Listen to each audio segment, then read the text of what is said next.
एक महीने से ज्यादा लड़ाई और उसके बाद कुछ दिन का युद्ध विराम, ये दिखाने की कोशिश की हम एक मंच बना रहे हैं जिस पर ईरान को समझौता करना होगा और ईरान अपने घुटने पर आने को बिल्कुल भी तैयार नहीं, जिसकी उम्मीद दरअसल अमेरिका कर रहा था। तस्वीर बदल जाती है, तस्वीर ऐसी बदलती है कि ईरान अपनी शर्तों के साथ अमेरिका से बात करने पहुंचता है, जहां पे अमेरिकन शर्तों को सीधे वो नकार देता है और ये बात अमेरिका को चुभने लगती है। लेकिन बीच में ट्रंप की जो बयानबाजियों का दौर था उसमें यह भी सामने आ जाता है कि हॉर्मुज स्ट्रेट को उन्होंने खुलवा लिया है, ईरान उनकी शर्तों पर मान चुका है, यूरेनियम जो इनरिच्ड यूरेनियम था उसके लिए भी रास्ता निकल चुका है। यानी सब कुछ वैसा हो रहा था जो ट्रंप बताने की कोशिश कर रहे थे। लेकिन कुछ घंटों के बाद ही हॉर्मुज पर ईरान फिर से कंट्रोल कर लेता है और कहता है कि ये फुल नाकेबंदी अमेरिका की तरफ से की गई है, इसलिए हॉर्मुज से कोई नहीं गुजरेगा। लेकिन इस बीच में दावा यह किया जा रहा है कि अब अंत के करीब है वॉर। क्या वाकई वॉर अंत के करीब है? क्योंकि बुधवार को सीज फायर की वो जो तारीख थी मुकर्रर, वो खत्म होने वाली है। आज इसी को समझने की कोशिश करेंगे।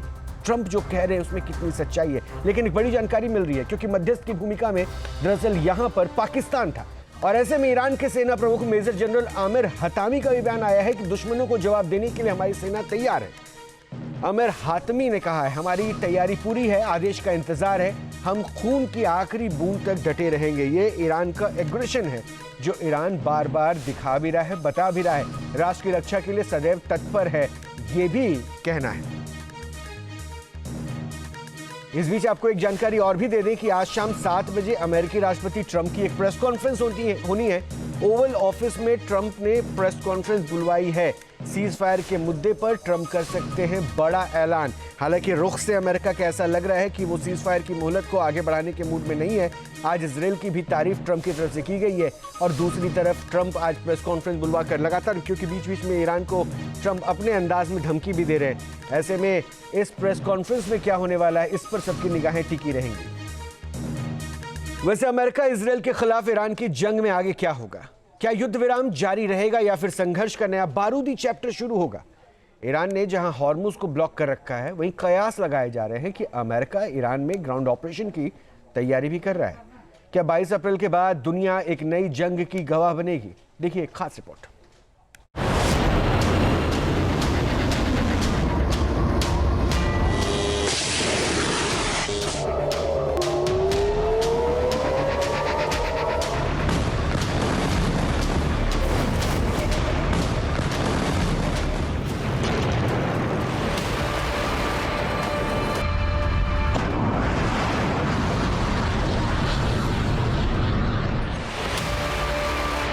ईरान के खिलाफ अमेरिका और इजराइल के बारूदी टकराव ने मिडिल ईस्ट में जंग के ऐसे शोले भड़काए जिनकी तपेश पूरी दुनिया ने महसूस की।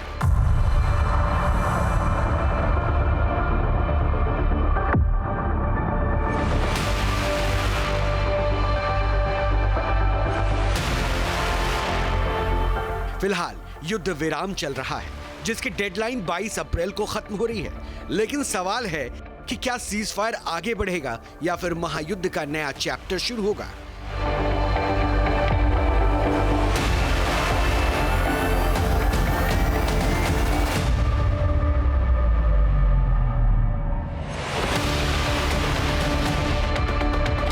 अमेरिका और ईरान के बीच इस्लामाबाद में हुई बातचीत फेल हो चुकी है और अगले दौर की बातचीत का कोई औपचारिक ऐलान नहीं हुआ है। इस बीच हॉर्मुज में लगातार तनातनी के हालात बने हुए हैं। ईरान ने हॉर्मुज को खोला लेकिन फिर कुछ ही घंटों बाद ये कहते हुए बंद कर दिया कि अमेरिका युद्ध विराम का उल्लंघन कर रहा है।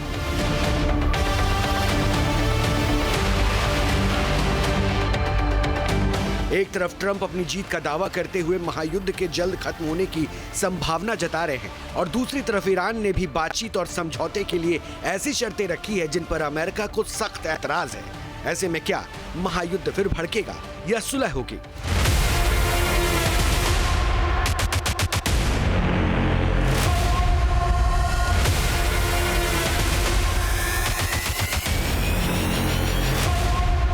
इस बीच वॉल स्ट्रीट जर्नल की एक चौंकाने वाली रिपोर्ट और सैटेलाइट से मिली तस्वीरों ने सबको हैरान कर दिया है।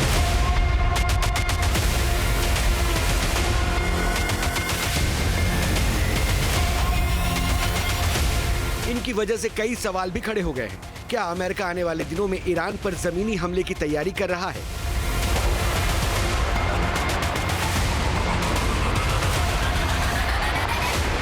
डिएगो गार्सिया में हथियारों का अंबार और अमेरिकी मरीन्स का युद्ध से पहले किए जाने वाला विशेष अभ्यास, ये सब मिलकर ऐसे संकेत दे रहे हैं कि अमेरिका शायद सीक्रेट तौर पर ईरान पर सबसे बड़े सैन्य हमले का प्लान बना चुका है। एक तरफ युद्ध विराम की चर्चाएं हो रही हैं और दूसरी तरफ समुद्र से लेकर रेगिस्तान तक अमेरिका की war machinery full active mode में है।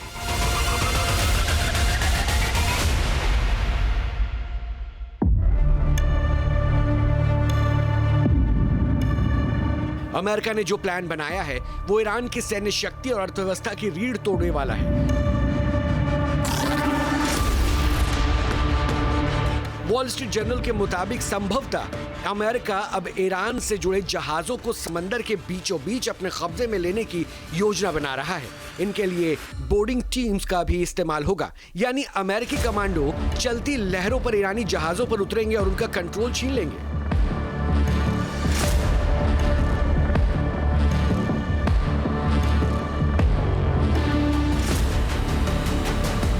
लेकिन बात सिर्फ जहाजों को पकड़ने तक सीमित नहीं है।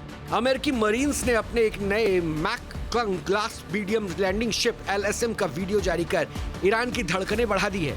यह जहाज एक गेम चेंजर है। इसे किसी भी पोर्ट या बंदरगाह की जरूरत नहीं है।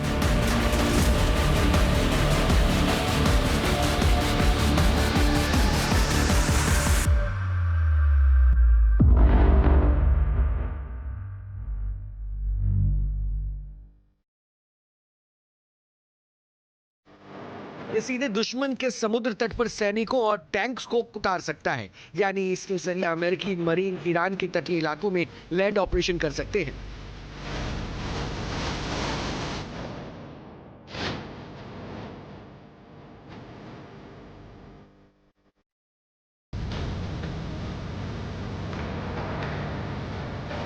डिएगो गार्सिया में अमेरिकी सेना बड़े युद्धाभ्यास में जुटी हुई है।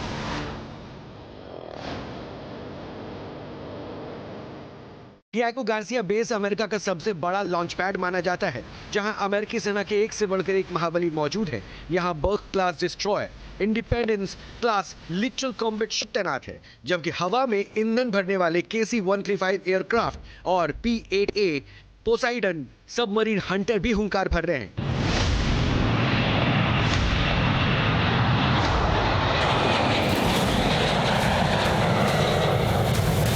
इसके अलावा C-5M सुपर गैलेक्सी और C-17A ग्लोब मास्टर भी इस बेड़े में अहम भूमिका निभाते हैं। डिएगो गार्सिया में ट्रांसपोर्ट विमानों और स्ट्रेटो टैंकरों की इतनी बड़ी तादाद सिर्फ एक सवाल खड़ा करती है कि क्या अमेरिका लॉन्ग रेंज स्ट्राइक की तैयारी कर रहा है।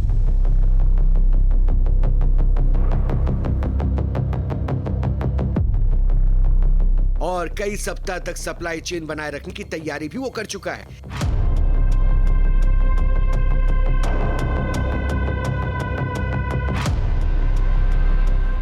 कहानी यहीं खत्म नहीं होती। सबसे चौंकाने वाली तस्वीर USS बॉक्सर LHD-4 से आई है। यहाँ 11वीं मरीन एक्सपीडिशनरी यूनिट के कमांडोज ने CBRN यानी कि केमिकल, बायोलॉजिकल, रेडियोलॉजिकल और न्यूक्लियर डिफेंस का अभ्यास किया है।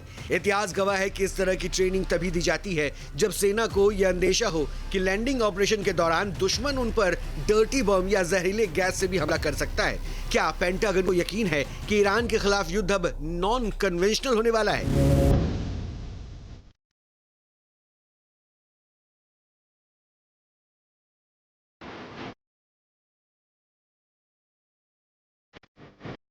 सूत्रों के मुताबिक अमेरिका की ये तैनाती सिर्फ शक्ति प्रदर्शन नहीं, इसका मकसद कुछ बड़ा है। इस क्षेत्र में डेल्टा फोर्स और 82वीं एयरबोर्न डिवीजन के 50,000 जवान तैनात हैं।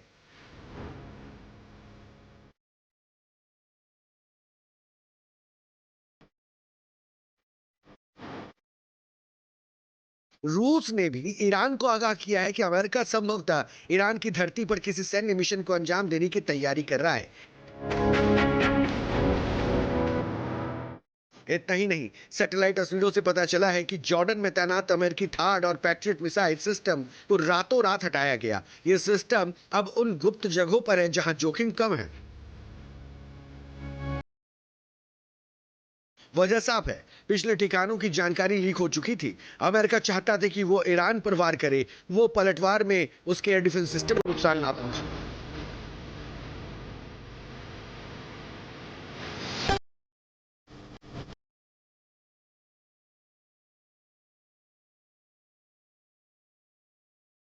भले ही दुनिया युद्ध विराम की उम्मीद कर रही हो, लेकिन अमेरिका की सैन्य तैयारी कुछ और इशारा कर रही है। सवाल है कि क्या ये ईरान की घेराबंदी है या फिर तीसरे विश्व युद्ध का आगाज। न्यूज़ नेशन इसी प्रश्न के साथ शुरुआत कर रहे हैं। क्या वाकई सिचुएशन, तस्वीर सब बदल रही है? कुछ बड़ा होने वाला है, कुछ ऐसा जो बहुत विध्वंसक होने वाला है, जिसका प्रभाव पूरी दुनिया देखेगी, ऐसे जिसमें हर एक देश को शायद सीधे या फिर पीछे से डायरेक्टली या इनडायरेक्टली उसमें इन्वॉल्व होना पड़ेगा। तस्वीर देखिए क्या होने वाली है। मेहमानों से मिल लेते हैं, उसका सीधा उनसे समझने की कोशिश करते हैं कि ट्रंप की रणनीति क्या समझा रही है। कर्नल शैलेंद्र सिंह रिटायर्ड रक्षा विशेषज्ञ हमारे साथ है। ब्रिगेडियर जीवन राजपुरोहित रिटायर्ड हमारे साथ है, डिफेंस एक्सपर्ट है। प्रोफेसर जजाति पटनायक हैं, विदेशी मामलों के जानकार हैं। पहले तो आप सभी का बहुत बहुत स्वागत है। सबसे जो ज़रूरी है ये समझना कि ये तस्वीर क्या हम देख रहे हैं। क्या बुधवार की वो डेडलाइन और उसके बाद अमेरिका का रिएक्शन और एग्रेशन के साथ दिखेगा? कर्नल शैलेंद्र, सबसे पहले आपसे शुरू करते हैं। जय हिंद, नमस्कार। अगर आप यूएस की पॉलिसी देखें, यूएस की हमेशा से पॉलिसी रही है आप एग्रेशन ऐसा दिखाएं, दैट कैरेट एंड स्टिक वाला, कि आपकी स्टिक इतनी ज़्यादा मजबूत दिखनी चाहिए कि ऑटोमेटिकली दुश्मन देश जो है वो कैरेट की तरफ जाना शुरू कर दे, क्योंकि उसकी मजबूरी बन जाती है। जहाँ तक बात आ रही है कि इस समय मेरा अपना आकलन ये कहता है कि दोनों ही साइड के ऊपर बराबर का प्रेशर है, इंटरनल और एक्सटर्नल। दोनों को ही मालूम है एक्सटर्नली ये जो हॉर्मुज 1 और हॉर्मुज 2, हॉर्मुज 1 जो ईरान ने क्रिएट किया हुआ है ब्लॉकेड, और सो कॉल्ड हॉर्मुज 2 जो यूएस ने ब्लॉकेड, ओमान में जो खाड़ी में जो ब्लॉकेड कर रहा है, दोनों ही इलीगल हैं, टोटली इलीगल है। क्योंकि किसी भी सी ट्रीटी के हिसाब से देखा जाए तो ये टोटली इलीगल है। 178 कंट्रीज इस ट्रीटी की सिग्नेटरी हैं। प्रॉब्लम सिर्फ यह है कि यूएस और ईरान इसके सिग्नेटरी नहीं है। उन्होंने इसे कभी रेटिफाई नहीं किया कि इंटरनेशनल वाटर्स को नहीं रोका जा सकता। And that is where the problem comes, कि दोनों अपनी अपनी लड़ाई अपने तरीके से जस्टिफाई कर रहे हैं और अपने आप में देख रहे हैं हम कि हर तरीके की थ्रेटनिंग लैंग्वेज, ये जो नेगोशिएशन है ना, अब ये बारूदी भाषा में करी जा रही है। इसलिए इसकी उम्मीद कम होती चली जा रही है। बट ओवरऑल प्रेशर इतना ज़्यादा है, बातचीत आपको करनी पड़ेगी। आप आज नहीं करेंगे, कल करेंगे, एक लड़ाई और लड़के करेंगे, लेकिन ये आपके लिए पूरी पूरी मजबूरी है, क्योंकि आप अगर बात नहीं करते हैं तो एक बहुत ही भयंकर सिचुएशन पैदा होने वाली है 22 तारीख को। मेरा आकलन कहता है बातचीत जरूर होगी, और बातचीत नहीं भी हुई तो एक्सटेंशन जरूर होगा। सर, बातचीत होनी चाहिए, ठीक है, एक रास्ता बीच का तभी निकलता है। बट क्वेश्चन है ना, बातचीत किससे कर रहे हैं जिस पर आप विश्वास नहीं कर रहे हैं? अमेरिका पे फेथ नहीं कर रहे हैं। अमेरिका की कथनी और करनी में फर्क दिख रहा है, तो बातचीत का रास्ता कैसे निकले?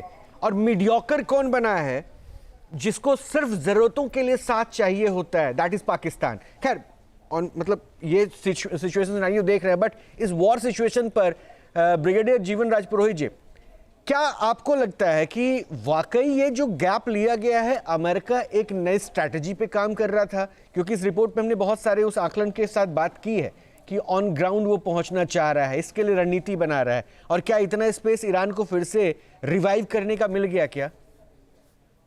जी, आप देखिए, किसी भी युद्ध के अंदर, किसी भी सिचुएशन के अंदर जब ऐसे हालात आते हैं तो एक शब्द और या एक फ्रेज बहुत इस्तेमाल किया जाता है, what is the review of the situation. जब आप सिचुएशन का रिव्यू बोलते हैं और उस ऑनगोइंग वॉर के अंदर देखते हैं, तो सबसे पहला हमको नजर आता है कि क्या ये टैक्टिकल पॉज है। दूसरा, आज की हालात में अमेरिका, इजराइल और ईरान ये क्या कर रहा है और क्या दिखा रहा है, और उसके बाद में इंटरप्रिटेशन क्या है, असेसमेंट क्या है, अपना अपना डिडक्शंस क्या है, अपने ऑप्शंस क्या है, प्रायोरिटीज क्या है, और उसके बाद में आप अपनी प्रायोरिटीज के मुताबिक अपना अपना एक्शन लेंगे। इस पूरी सिचुएशन को अगर मैं इस सिंपल से ढांचे के अंदर ढालने की कोशिश करूं तो ये बात बनती है कि मुझे लगता है कि इजराइल का लेबनान के साथ सीज फायर डिक्लेयर करना इस एक टैक्टिकल पॉज का हिस्सा था, और उसने वापस अपना कर दिया है। यानी नेतन्याहू और ट्रंप एक तरफ थे जब ये सीज फायर इजराइल ने डिक्लेयर किया कि थोड़ी देर के लिए रोक दो ताकि ईरान को प्रेशराइज किया जा सके। और जैसे ही ये शुरू हुआ उसका असर ये हुआ कि ईरान ने अपना सीज फायर डिक्लेयर किया। सीज फायर के बाद में फिर उन्होंने स्ट्रेट ऑफ हॉर्मुज बंद करना डिक्लेयर किया जैसे ही इजराइल ने अपने वापस अटैक करना शुरू किया। तो ये सिचुएशन का एक हिस्सा हुआ। दूसरा हिस्सा, अमेरिका ने कहा जी सीज फायर हो गया लेकिन फिर भी मैं अपना ब्लॉकेड जारी रखूंगा। उसने अपना एक एयरक्राफ्ट कैरियर इस इलाके में और भेज दिया। डियागो गार्सिया में, जैसे आपने रोहित जी बहुत अच्छे तरीके से एक्सप्लेन किया कि अमेरिका की एक्सरसाइजेस बढ़ गई है, युद्ध की तैयारी ज्यादा हो गई है, तो उसका कहना कि मैं ब्लॉकेड जारी रखूंगा, उसका जमीनी प्रिपरेशन जारी रखना और दूसरी तरफ सीज फायर की बात करते जाना, ये विरोधाभास है। और तीसरा, अगर ईरान की तरफ चले जाए तो उन्होंने कहा था ये हमारे 10 पॉइंट है। अमेरिका ने कहा था हाँ जी ये फ्रेमवर्क ठीक है, इसके ऊपर काम किया जा सकता है, लेकिन ग्राउंड पर हुआ नहीं। नतीजा ये हुआ कि सब कुछ फेल हो गया। ईरान की तरफ से पिछले 8 दिन से जो तैयारी चल रही है, घमासान अगले युद्ध की तैयारी की, जो सैटेलाइट इमेजरी और सब बता रहे हैं कि वो बहुत जबरदस्त तैयारी कर रहा है अगले यूएस अटैक की, इजराइल अटैक की। तो इन तीनों जगहों पर देखने के बाद क्या लगता है, नंबर 1 पाकिस्तान, तुर्की, इजिप्ट, इनका बीच में आना और कहना जी पीस को जारी रखा जाए। डिप्लोमेसी कहती है कि कभी भी युद्ध सफल नहीं होगा शांति लाने में, इसलिए क्या किया जाए, अगर अमेरिका जिस तरह से धमकी दे रखा है और 22 तारीख को वो अपना अटैक करता है तो सब खत्म हो गया। डिप्लोमेसी कहती है कि जिसको एक्सटेंड किया जाए।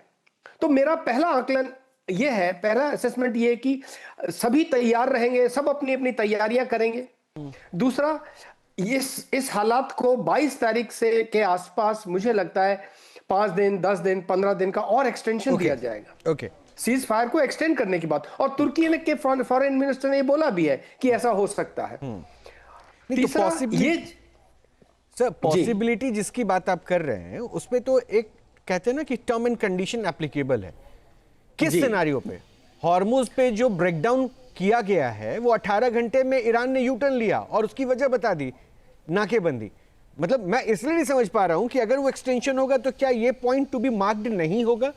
फर्स्ट, बिल्कुल सेकंड अगर पॉइंट टू बी मार्क्ड होगा तो क्या अमेरिका वहां से वापस जाएगा, बैकफुट पे आएगा? अगर वो बैकफुट पे आता है तो थर्ड पॉइंट ये उठेगा, अमेरिका की जो डोमिनेशन की पॉलिसी थी, जो एक इमेज क्रिएशन था, क्या उसे वो बार बार चोटिल नहीं कर रहा है? ये 3 पॉइंट से सर मैं समझूंगा। एक बार प्रोफेसर पटनायक को शामिल कर लेते हैं। पटनायक साहब को शामिल।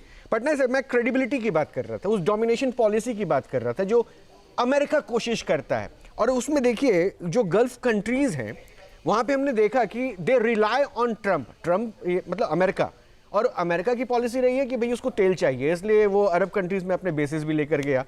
लेकिन मीरहा होता क्या है, जो क्षति वहां पर हुई उसमें अमेरिका कुछ नहीं कर पाया। अमेरिका को कई जगह उनका, चाहे वो अब्राहम लिंकन हो या गेराल्ड हो, सबको पीछे जाना पड़ा। तो अमेरिका की क्या क्रेडिबिलिटी पर सवाल उठा, क्योंकि वो चाह रहे थे कि खत्म करो ईरान को।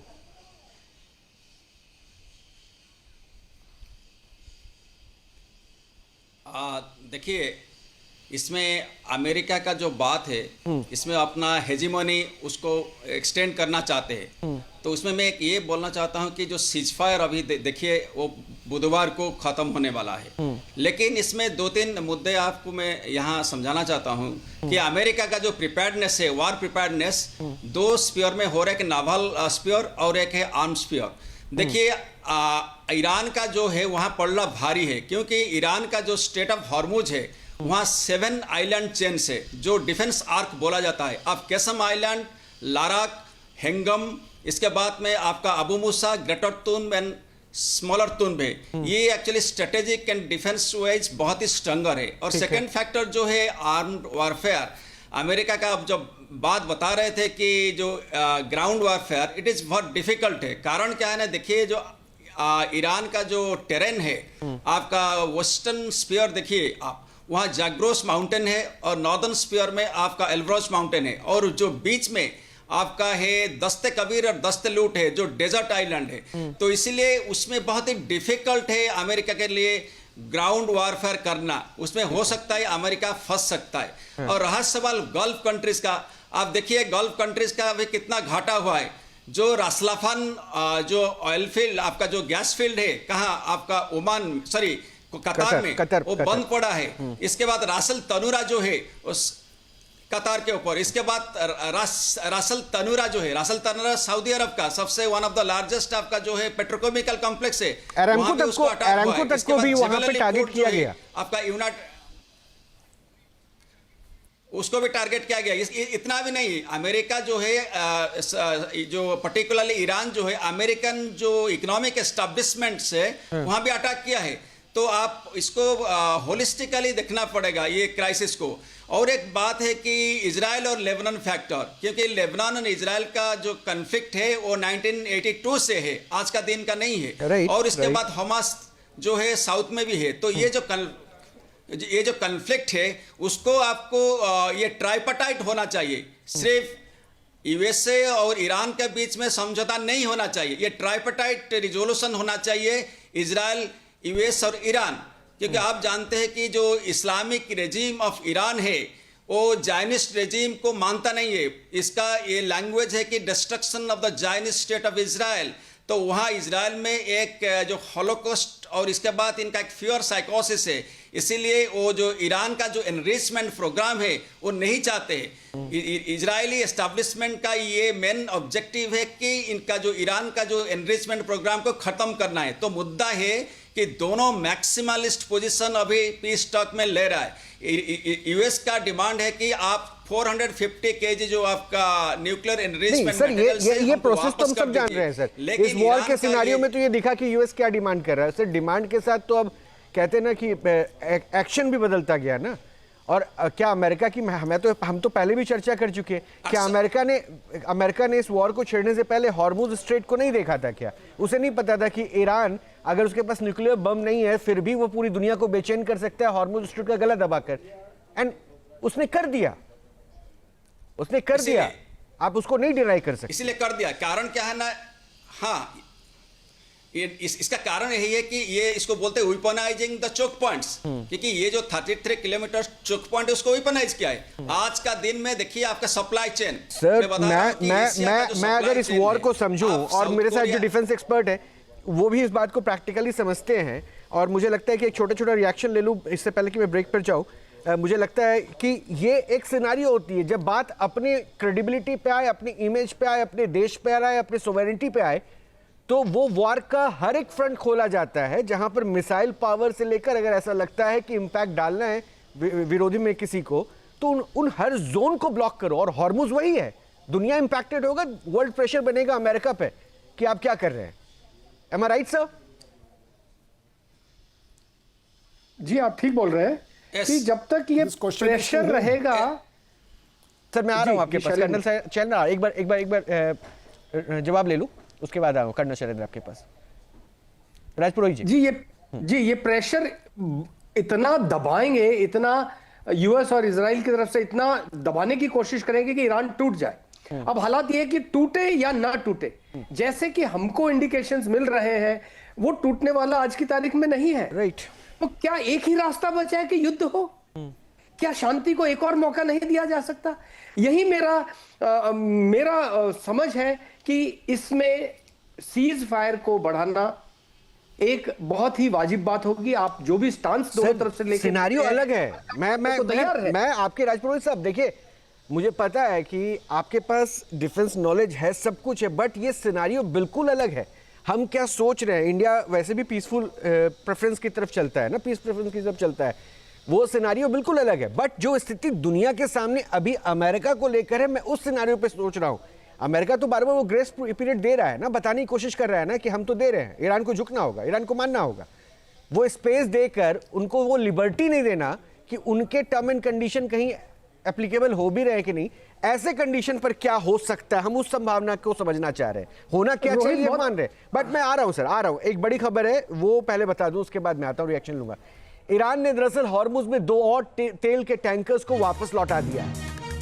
बोत्सवाना और अंगोला के झंडे वाले तेल के टैंकर्स को लौटाया गया है। ईरानी नौसेना ने पाबंदी की वजह से तेल टैंकर्स को लौटा दिया है। यानी देखिए जो ब्लॉकेज है हॉर्मुज पर, वो ईरान की तरफ से अभी भी कॉन्टिन्यूसली जारी है और किसी भी तरह के चाइनीज टैंकर को भी वापस लौटाया। ये भी हमने कहा था इससे पहले, जो फायरिंग कल की बात थी उसमें इंडियन फ्लैग लगे हुए जो शिप थे उनको भी सामने रखा गया था।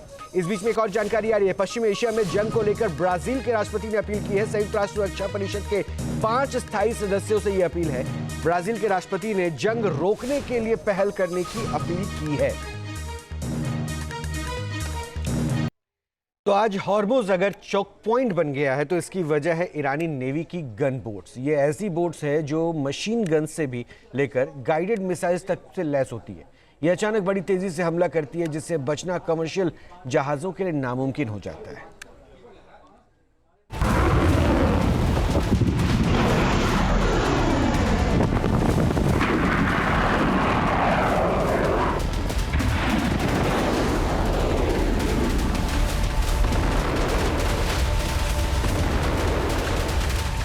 समुद्र के बीचों बीच एक विशालकाय तेल टैंकर शांति से बढ़ रहा है।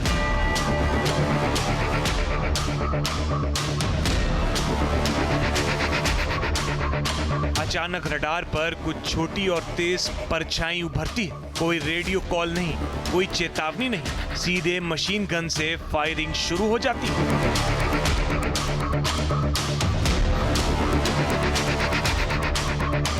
ये कोई समुद्री लुटेरे नहीं है, ये ईरान की वो गन बोट्स हैं जिसने दुनिया की सबसे शक्तिशाली नौसेना की नाक में दम कर रखा है।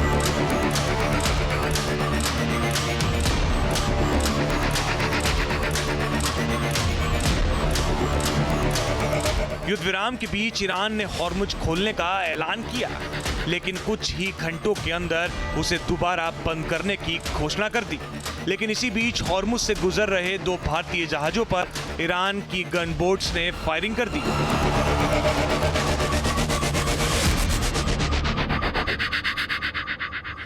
जिसके बाद उन्हें वापस लौटना पड़ा।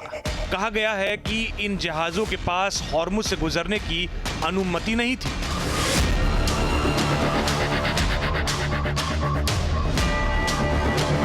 इस घटना ने एक बार फिर साबित कर दिया है कि हॉर्मुज अब एक व्यापारिक मार्ग नहीं है, बल्कि एक किल जोन बन चुका है।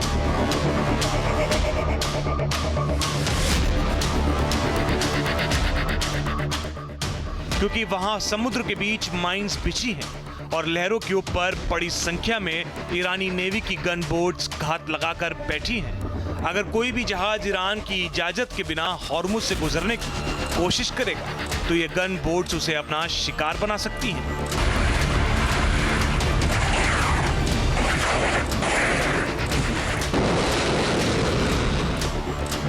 ये गन बोट्स ईरान की मच्छर सेना यानी मॉस्किटो फ्लीट का हिस्सा है। इन्हें मच्छर सेना इसलिए कहा जाता है क्योंकि ये आकार में छोटी लेकिन हमला करने में बेहद घातक और फुर्तीली होती है।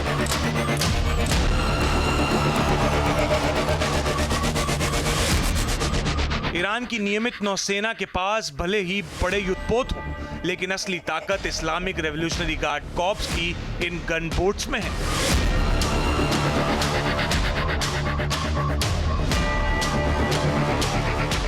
ईरान की हथियारबंद गन बोट्स 100 से 115 मील प्रति घंटे की रफ्तार पकड़ सकती है। इनमें guided missile, torpedo, suicide drone और उच्च क्षमता वाली मशीन गन लगी होती है। ईरान जानता है कि वो अमेरिका के विशाल विमानवाहक युद्धपोतों से सीधे नहीं लड़ सकता, इसीलिए उसने मारो और भागो की रणनीति अपनाई है।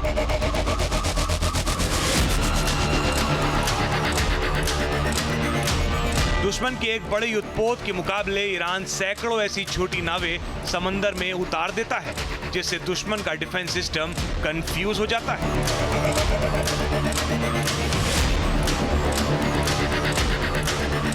हाल ही में ओमान के उत्तर पूर्व में IRGC की गन बोट्स ने एक विशाल टैंकर का रास्ता रोका।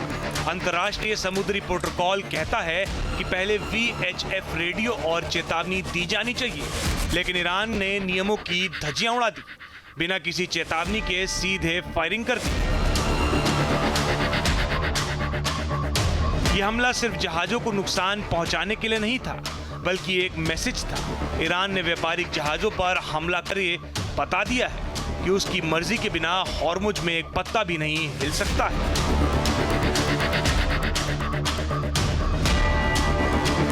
ईरान की गन बोट्स खुले समंदर में नहीं रहती, बल्कि ये चट्टानी तटों और गहरी गुफाओं में छिपी होती हैं। ये नावें अचानक गुफाओं से निकलती हैं, हमला करती हैं और अमेरिकी सैटेलाइट्स की नजर में आने से पहले वापस पहाड़ियों में छिप जाती हैं।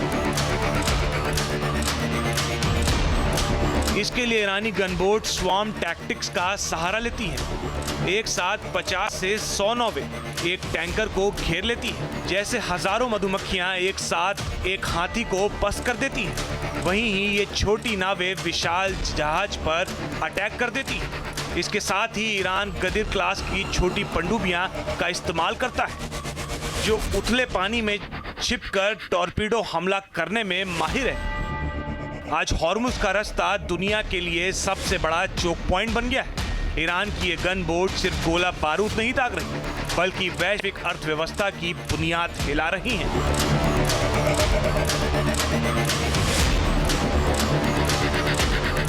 ईरान ने साबित कर दिया है कि उसे जीतने के लिए परमाणु बम की जरूरत नहीं है। उसकी ये छोटी गन बोट्स ही दुनिया का गला घोटने के लिए काफी है।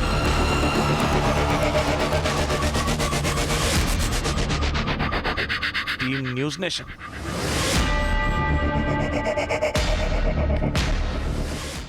तो ईरान क्या कर सकता है ये अमेरिका को भी उसने बता दिया और इजराइल तक भी ये संदेश पहुंचा दिया। अपने मेहमानों के पास हम वापस अब चल रहे हैं।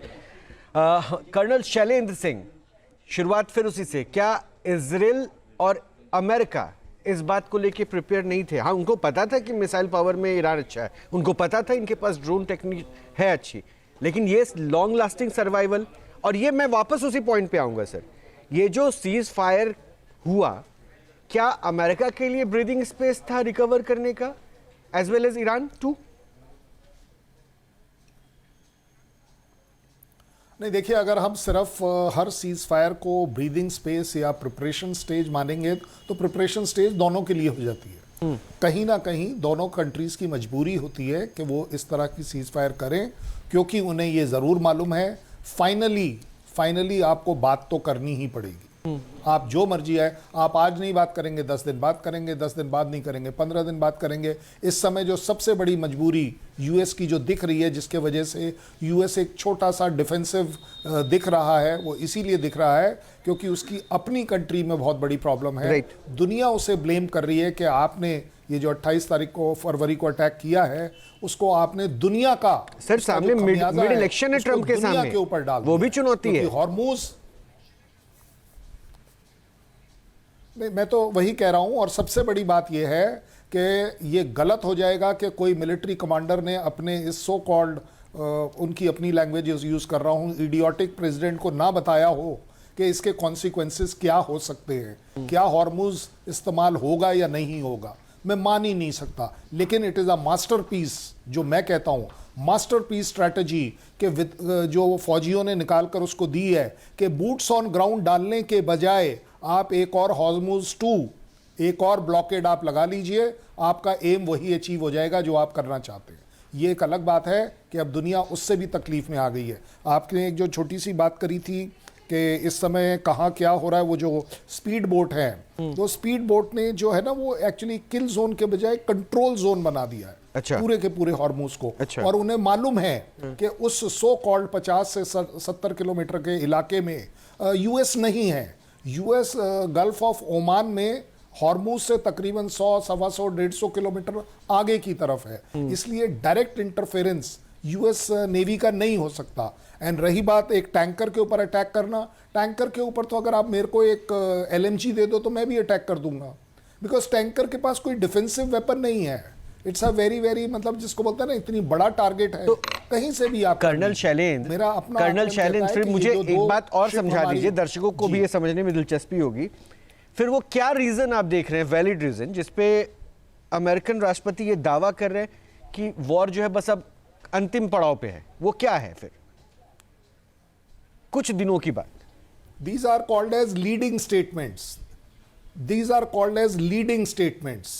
वो लीड कर रहे हैं, वो आपके मुंह में, ईरान के मुंह में वो जबान डाल रहे हैं कि यस हम एग्रीमेंट की तरफ बढ़ रहे हैं, वो उसको एनकरेज कर रहे हैं, एक मिलिट्री को दिखाकर मिलिट्री एक्सप्लोसिव डिप्लोमेसी कर रहे हैं, जहां पर दोनों ही साइड पोजीशन ऑफ स्ट्रेंथ पर आकर वहां से बात करना चाहती है। मेरा आकलन कहता है जितना आप नजदीक आएंगे बातचीत के, आप देखेंगे कि दोनों कंट्रीज अपने आप को स्ट्रांग बताएंगे, जो कि बड़ा नेचुरल होता है जब भी टॉक्स का टाइम आता है। आप दूर मत जाइए, चाइना और हमारा ही देख लीजिए कि कहां से कहां बात थी और अल्टीमेटली किसको माननी पड़ी या किसको नहीं माननी पड़ी। फाइनली आप देख रहे हैं जो आपने वर्ड इस्तेमाल किया था, शांति। Shanti is a Indian word, Pakistanis don't know this, US doesn't know this. Iran की वोकैबुलरी में शांति वर्ड नहीं होता है, इसलिए हम लोगों की आदत है कि हम हर चीज में शांति ढूंढते हैं। यूएस ढूंढता है शांति by military diplomacy and dominance. Iran ढूंढ रहा है शांति, ईरान शांति लाना चाह रहा है अपनी मिसाइल और ड्रोन से,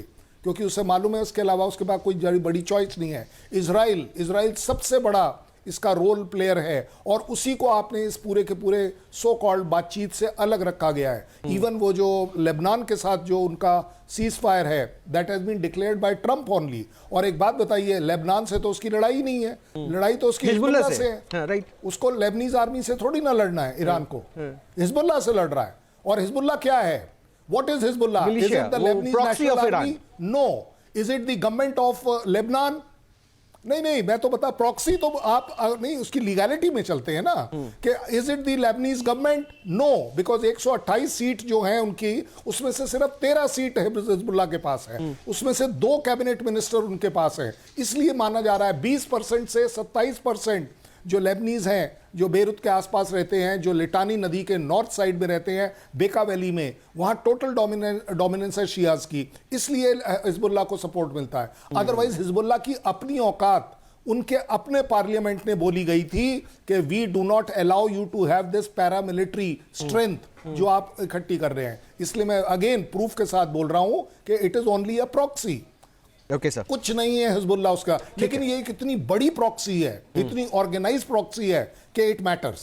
राइट, इट मैटर्स। और वो शायद देखिए इतने अटैक्स के बाद भी इजराइल अभी तक पूरी तरीके से उसे ग्राउंड से हटा नहीं पाया है। मैं एक बार प्रोफेसर के पास चलूंगा। प्रोफेसर जजाति, जरा मैं एक सिनारियो समझना चाहता हूं जो भूमिका मध्यस्थ की पाकिस्तान निभा रहा है।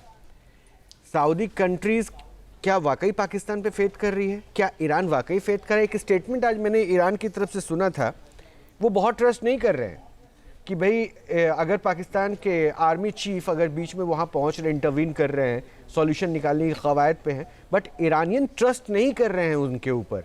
उनको लग रहा है कि he is only a messenger of a Pakistan, America. He is only acting as a messenger of America. सही बोल रहा है, सही बात है। एक्चुअली पाकिस्तान आज का दिन में एक मैसेंजर का रूप में काम कर रहा है। जो भी पेंटागन हो, यूएस एडमिनिस्ट्रेशन लिख के देते हैं, वो जब एक्सपेक्ट पोस्ट आया था ड्राफ्ट वो तो दिख गया था ना कि कट कॉपी पेस्ट ही करना आता है उनको। ड्राफ्ट हाँ ये है। और इनका डोमेस्टिक कंपल्सन देखिए, ये खुद लड़ रहे जंग कहाँ? बलूचिस्तान में। उनका डर है क्योंकि सिस्तान बलूचिस्तान प्रोविंस जो ये जॉइंट प्रोविंस है, आप देखिए कंटिन्यूस लैंड मास है ईरान के साथ, और वो ऊपर नॉर्थ में भी लड़ रहा है। इसके बाद में आप इनका देखिए $128 बिलियन का इनके पास आज का दिन में डेट है। यूएई ने इनको बोला कि जल्दी डेट वापस करो, इसीलिए वो सऊदी से ले रहे पैसा। तो इनका मेन ऑब्जेक्टिव है कि कुछ पेट्रो डॉलर निकालना है अमेरिका से। तो उनका जो इकोनॉमिक क्राइसिस है, इनका स्ट्रेटेजिक क्राइसिस है, ये सारे चैलेंजेस है। और एक चीज है जो China Pakistan economic corridor, America कहीं ना कहीं चाहता है उसको विड्रॉ करो। और वो जो चबहार और पूरा एकदम बॉर्डर पोर्ट पूरा लगा हुआ है, आप देखिए जो कंटिन्यूस जो आपका जो सी कॉरिडोर है, तो उसमें कहीं ना कहीं एक अमेरिका का स्ट्रेटेजिक डिजाइन है। तो इसलिए पाकिस्तान का रोल जो है इज ओनली लिमिटेड, जो है मैसेंजर का रूप में है, उनका और कुछ काम नहीं है। उनका कभी भी मैं इसलिए जरा इसको समझना चाह रहा था ना सर, ये क्वेश्चन इसलिए एसेंशियल हो गया था। एसेंशियल इसलिए हो गया था क्योंकि आप इस सिचुएशन को समझते हैं विदेशी मामलों में क्या चल रहा है। एट रैंडम ऐसा लगा कि पाकिस्तान सबसे फोकस्ड कंट्री हो गया, जो पूरे वर्ल्ड सिनारियो में सबसे बिगड़े हुए हालात हैं उसको सुलझाने के लिए उसकी धरती का इस्तेमाल, उसके चेहरे पहुंचते हैं अमेरिका और ईरान। तो इसे लगा कि क्या वाकई इतना इंपॉर्टेंट हो गया था, इसलिए मैं समझ रहा था क्या वर्ल्ड सिनारियो में पाकिस्तान की इमेज अचानक से रिफॉर्म हो गई क्या? नहीं नहीं नहीं, ये जस्ट अपना बेनिफिट्स के लिए चाह रहे हैं। और रहा सवाल एक पाकिस्तान चाहता है, पाकिस्तान एक टेररिस्तान है, टेररिस्ट स्टेट है। अब देखिए खुद यूनाइटेड स्टेट्स अमेरिका ने माना है। अब ये पाकिस्तान क्या कर रहा है ना, सऊदी के साथ इनका डिफेंस पैक्ट है, तो ये इनका कंपल्सन है उनका सैन्य भेजना है, और ये टर्की के साथ मिलकर चाहते हैं कि हम सुन्नी इस्लामिक ब्लॉक का लीडर बन जाए, Pakistan, Saudi Arabia, Turkey and Egypt, और ये जो है एशिया कंट्री है ईरान। तो कहीं ना कहीं वो लीडरशिप चाहते हैं, लेकिन वो पॉसिबल नहीं है। ये पॉसिबल कभी नहीं होगा, क्योंकि पाकिस्तान ऑलवेज देखिए इंटरनेशनल पॉलिटिक्स में यूज होता है, और पाकिस्तान जो है टेररिस्ट का गढ़ है। अब देखिए जो जैश मोहम्मद, लश्कर तोयबा, अलकायदा, सबको कौन ये किया है? वो तो देखिए, वो तो सारे टेररिस्ट जिसके ऊपर अमेरिका सर आ रहा हूँ, शैलन जी आऊंगा, एक रिएक्शन आप इस पे भी दे दीजिएगा बस एक लाइन पटना साहब खत्म करिए। ये जो बातें हो रही है सर, ये तो ऑन बुक्स और सबने देख लिया, यूनिफॉर्मली देख लिया, बट ये सबसे इंपॉर्टेंट इस सिनारियो पे है कि आपने सऊदी के साथ एक साइनिंग बॉन्ड तैयार किया था ना, कि अगर आपके ऊपर अटैक हो रहा है तो it's kind of war situation for me too, और मैं वहां खड़ा रहूंगा। सऊदी ने वही तो कहा ना, भैया पैसे दो, तुम तो वायदा करके, मतलब चिट्ठी लिख के साइन करके भी मुकर जाते हो, और उसको ये भी डर है कि ईरान के मिसाइल हमारी तरफ भी घूम सकती है। सही बात। इसलिए क्या वो लाइमलाइट पे आना चाहता है?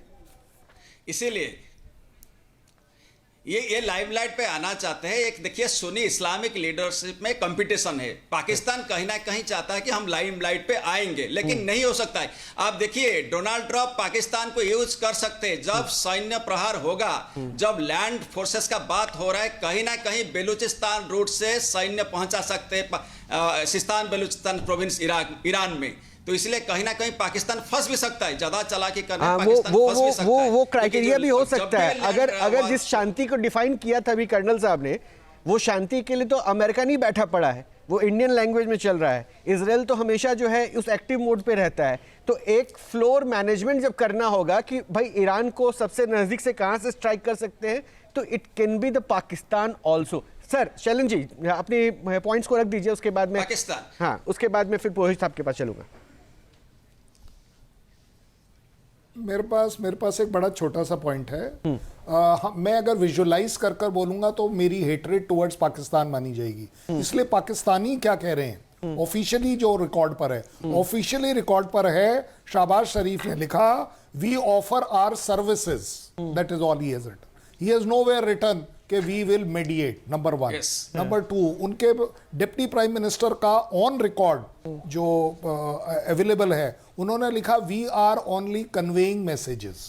तीसरा, मैं प्रूफ के साथ बात कर रहा हूं, क्योंकि हमारे यहाँ कंट्री में प्रॉब्लम प्रूफ की भी आ जाती है कि नहीं आप तो पाकिस्तान के खिलाफ हो इसलिए बोल रहे हो। आखिरी सबसे बड़ी बात, आपने देखा कि मुनीर जो है वो ईरान गए, उनके पीछे कौन दिख रहे थे फोटोग्राफ में?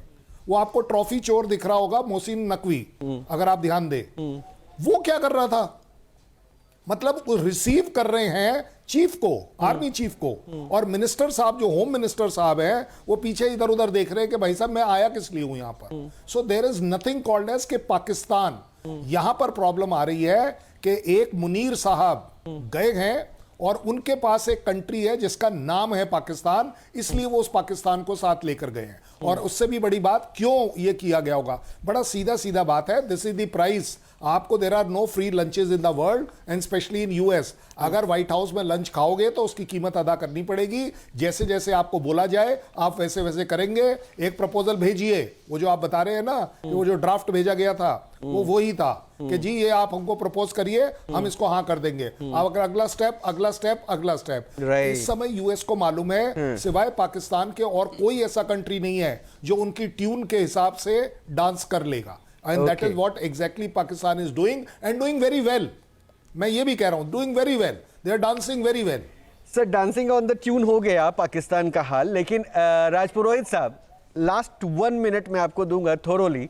जरा आप ये बता दीजिए, अब शांति की परिभाषा पे तो हम नहीं आते हैं, अगर सीज फायर नहीं एक्सटेंड किया जाए तब क्या हो रहा है? ओके, इसको मैं तीन पहलुओं में बात बताना चाहूंगा। पहला तो ये कि सीज फायर एक टेक्टिकल पॉज था जो अमेरिका को चाहिए था। ठीक है। दूसरा, ये एक प्लॉय था कि ईरान को वो उलझा के रखे। ठीक है। और तीसरा, सीज फायर हुआ ही कहां? अगर आप ईरान के 10 पॉइंट लेते हैं तो उसके अंदर तो लेबनान शामिल है, और लेबनान की तो पिटाई हुए जा रही है रोजाना। और इस हालत में आप कहते हैं जी सीज फायर है, जिसको ईरान एक्सेप्ट नहीं करता है। तो एक तरफा सीज फायर नहीं कहलाता है। अच्छा ठीक है, तो फिर एक पॉइंट और समझा दीजिए। आपने ग्राउंड की जो ईरान की जो पूरी डेमोग्राफी है वो समझी, पटनायक साहब ने बहुत अच्छे से ब्रीफ किया था, पहाड़ियों को से लेकर उनके पूरे इसको। तो फुट ऑन द ग्राउंड वाला जो फॉर्मूला है वो इतना आसान तो नहीं होने वाला, ये अमेरिका भी जानता है। अगर इतनी पॉसिबिलिटी होती तो अभी तक वो इनिशिएट कर गया होता। तो इस वॉर में जहां मिसाइल पावर के लिए सालों, मतलब 1-2 साल तक ईरान भी कह रहा है मैं लड़ने को तैयार हूं लंबे युद्ध के लिए, इसको कंक्लूड कैसे करेंगे फिर, अगर ऑन टेबल जाके हम नहीं सॉल्व कर रहे हैं तो? आज ही दोपहर को रोहित जी मैं इसी के ऊपर लिख रहा था, this is a war without and. एक आर्टिकल लिख रहा था, मैंने कहा I find this is a war without and, this is a war without objectives, this is a war. आप ध्यान रखें, ये सिर्फ पेट्रो डॉलर, ये सिर्फ इकोनॉमिक गेन्स के लिए है ये युद्ध। उसको अपना मुल्ला चाहिए और एग्जैक्टली ये दिख भी रहा है सर, सॉरी टू से, बट मेरे पास समय इतना ही है। मैं कंक्लूड करते हुए सिर्फ इतना जरूर कहूंगा, बात इनरिच्ड यूरेनियम से शुरू हुई थी, जिसको पिछले साल जून में भी जो है B-2 बॉम्बर से स्ट्राइक करके ये बताया गया था कि वी हैव डिस्ट्रॉयड। फिर से युद्ध जब शुरू किया गया तो यही बताया गया यूरेनियम इनरिच्ड जो है उसको हमें करना है। अब क्या हो रहा है, रिजीम चेंज की कहानी आ गई। अब क्या हो रहा है, हॉर्मुज पर ईरान का कंट्रोल पावर आ गया। अब क्या हो रहा है, ईरान चुनौती है तमाम वर्ल्ड ऑर्डर के लिए। अब क्या हो गया कि ईरान जो है मिडिल ईस्ट कंट्रीज का बॉस बनना चाहता है। अब क्या हो गया, अगर ये परमाणु बना लेता, लेकिन वो इनरिच्ड यूरेनियम कहां चला गया, वॉर में बहुत पीछे का टॉपिक हो गया है। तो ये अमेरिका की शायद जो कहते हैं ना कि हर जगह अपने आप को ओवरलेप करने की, तो वो डोमिनेंस पॉलिसी हो सकती है। बहरहाल बहुत बहुत शुक्रिया आप सभी का जुड़ने के लिए। हम भी लगातार इस पर नजर बनाए हुए हैं कि क्या तस्वीर आने वाली है। एक बड़ी जानकारी और साझा कर दें कि ईरान के हथियार भंडार को लेकर यूएस मीडिया ने यह दावा किया है। यूएस मीडिया ने इंटेलिजेंस अधिकारियों के हवाले से बताया है कि ईरान के पास अभी भी 70% मिसाइल स्टॉक है। सोचिए, इतने डिस्ट्रक्शन के बाद यूएस मीडिया ये क्लेम कर रहा है कि 70% ऑफ द मिसाइल पावर अभी भी ईरान के पास मौजूद है, और ईरान के पास 40% ड्रोन हथियार जो सबसे ज्यादा डिस्ट्रक्शन करते गए थे वो मौजूद है। यानी एक बड़ी चुनौती, अगर इस वॉर में वापस लौटता है अमेरिका और इजराइल, तो उनके लिए आसान नहीं होने वाला है ईरान का एग्रेशन भी। अब से डीडी फ्री डिश की चैनल नंबर 57 पर देखिए न्यूज नेशन।